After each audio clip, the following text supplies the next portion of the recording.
नमस्कार दोस्तों, इजराइल और पैलेस्टीन के बीच फिर एक बार जंग छिड़ चुकी है।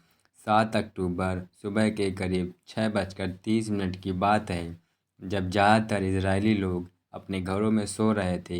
तभी अचानक से एयर रेडियो सायरन बजने लगते हैं। कुछ ही देर बाद रॉकेट बरसने लगते हैं इजराइल के शहरों पर।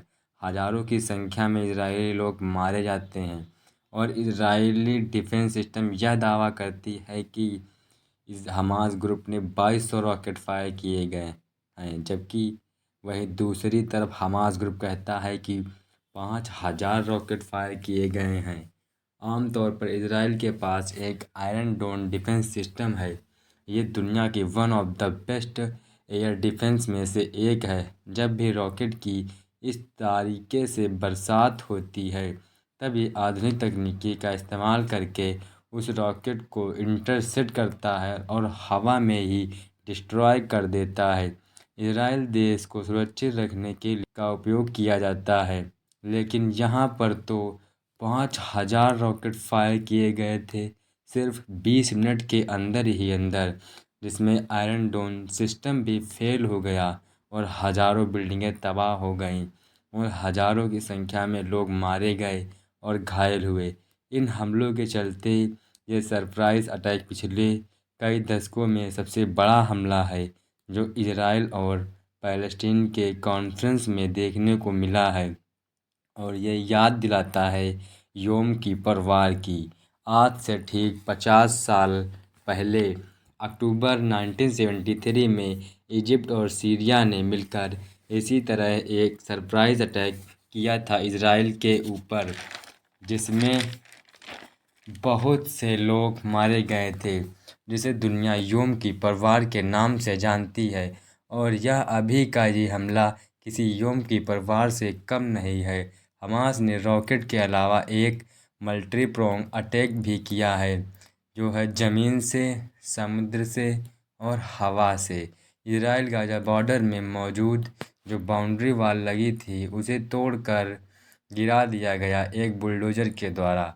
कई आतंकवादी इजराइल के बॉर्डर में घुस गए और कुछ हैंग ग्लाइडर की मदद से इजराइल के अंदर हवा के द्वारा घुस गए, और इसके अलावा समुद्र में भी बोट के जरिए हमास के लोग इजराइल में घुस गए और हमला बोल दिया। इजराइल गाज़ा बॉर्डर पर भी हमला बोल दिया गया हमास के लोगों द्वारा, और कई इजरायली सैनिक भी बंदी बनाए गए हमास के द्वारा। और बॉर्डर पर जो मौजूद इजराइल के गांव थे, वहां पर भी हथियार ताने हमास के लोग आतंकवादी पर उतर आए और हज़ारों की संख्या में लोग मारे जा चुके हैं।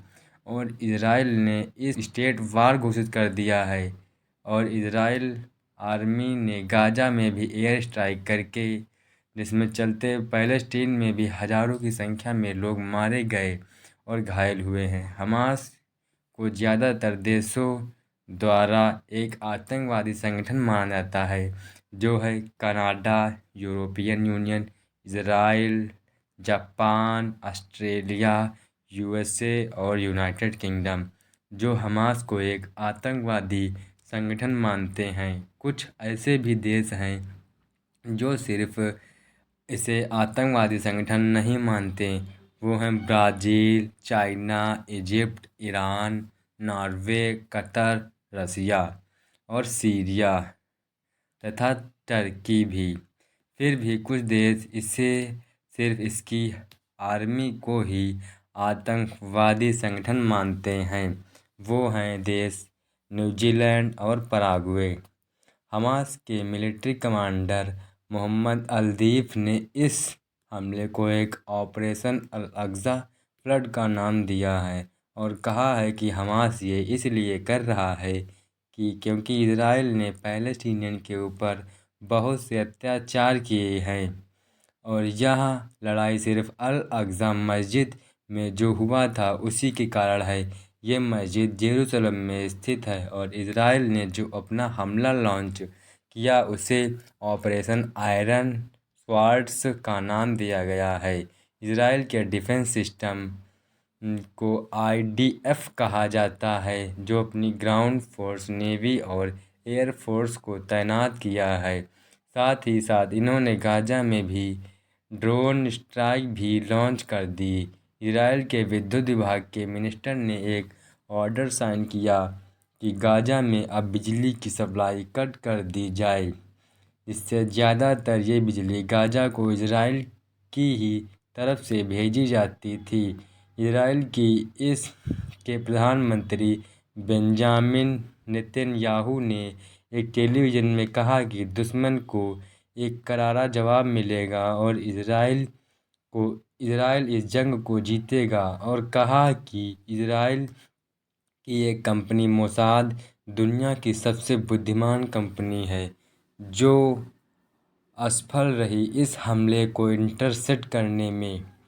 मोसाद दुनिया की ताकतवर एजेंसी होने के बावजूद भी इन्हें कैसे पता नहीं चल सका कि हज़ारों की संख्या में रॉकेट की स्टॉक करी जा रही थी गाजा में। क्यों पता नहीं चल सका? इजराइल की इतनी बड़ी कंपनी, गाजा और इजराइल के बॉर्डर पर कैमरा, सेंसर, आर्मी सब तैनात थी, फिर भी उन्हें पता नहीं चल सका। और जो आप आज हमास कर रहा है वो इजराइल के ऊपर, वो सिर्फ एक आतंक है और कुछ नहीं। बहुत सी खतरनाक वीडियो सामने आई हैं जिसमें यह दिखाया गया है कि हमास के लोग इजराइल के लोगों पर अत्याचार कर रहे हैं। बहुत शर्मनाक बात है कि कुछ लोग इन्हें फ्रीडम फाइटर्स की तरह देखते हैं। ये बात सच है कि पैलेस्टीनियन में आम लोगों के साथ अत्याचार हुआ है, लेकिन इजराइल के आम लोगों को मारना बहुत ही गलत बात है। या तो यही हुआ कि आतंकवाद को बढ़ावा देना। और दोस्तों, मैं एक बात और कहना चाहता हूँ कि हमास एक आतंकवादी संगठन है और इजराइल एक लोकतांत्रिक देश। तो दोस्तों, आपको वीडियो कैसा लगा कमेंट में ज़रूर बताना और अपने दोस्तों को शेयर ज़रूर करना और वीडियो को लाइक, सब्सक्राइब, चैनल को करना ना भूलना। धन्यवाद।